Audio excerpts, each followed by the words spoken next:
যাই হোক, এই ব্যক্তিটা কিছুদিন আগে বলেছিলেন যে मुसलमान को परेशान करो, अगर 5 रुपया भाड़ा मांगे रिक्शा में रिक्शे से तो उनको 4 रुपया दो, इतना परेशान करो कि वो हमारा राज छोड़कर भाग जाए। मेरे दोस्त, তুমি বলছো মুসলমানকে পরেশান করো, 5 টাকা ভাড়া চাইলে 4 টাকা দাও, আর আমি আমার মুসলমান কমকে বলবো কোন রিস্কায় চাপলে সে 10 টাকা চাইলে তাকে 20 টাকা ভাড়া দেন, তার কষ্টটা অনুভব করে। আমি বর্ধমান টাউনে বাজার করতে গেলে গাড়ি তো সব জায়গায় যাই না, আমি রিস্কায় চাপি। আমি রিস্কাওয়ালাকে কি বলি জানেন?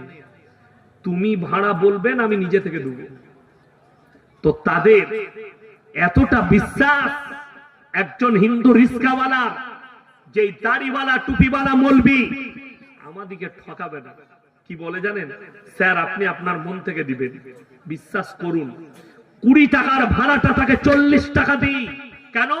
লোকটা ভাড়ার দাবি করেনি, মন থেকে বেশি দিবার ইচ্ছা করে। করে না? করে করে।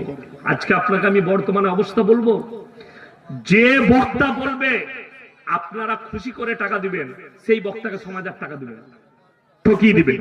ঠিক বললাম না ভুল বললাম? এর দলিল আছে আমার বাপ নিজে। মৌলবী শওকত সাহেব আমাদের মতো 100টা মৌলবীকে জন্ম দিয়েছে, আর কত বক্তা তৈরি করেছে সবাই জানে। আমার বড় ভাই জয়নাল আবেদিন সাহেব আমার আব্বাজিকে আব্বা বলে, মোল্লা নূর আলম সাহেব বর্ধমানে আমার আব্বাজিকে আব্বা বলে। এরকম হাজারো বক্তা তৈরি করেছে। লোকরা ইয়াসিনকে 25,000 টাকা দেয়, মৌলবী শওকত টাকা চাই না, তাকে 5,000 টাকা ধরিয়ে দেয়।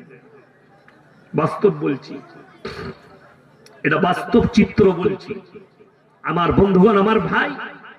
ওই জন্যে যদি কোন রিস্কাওয়ালা, কোন কর্মচারী আপনার কাছে, আপনার বাড়িতে কেউ কাজ করছে, রাসূলের হাদিস, হেমন্ত বাবু শোনো, ইসলামী শরিয়া কি বলেছে?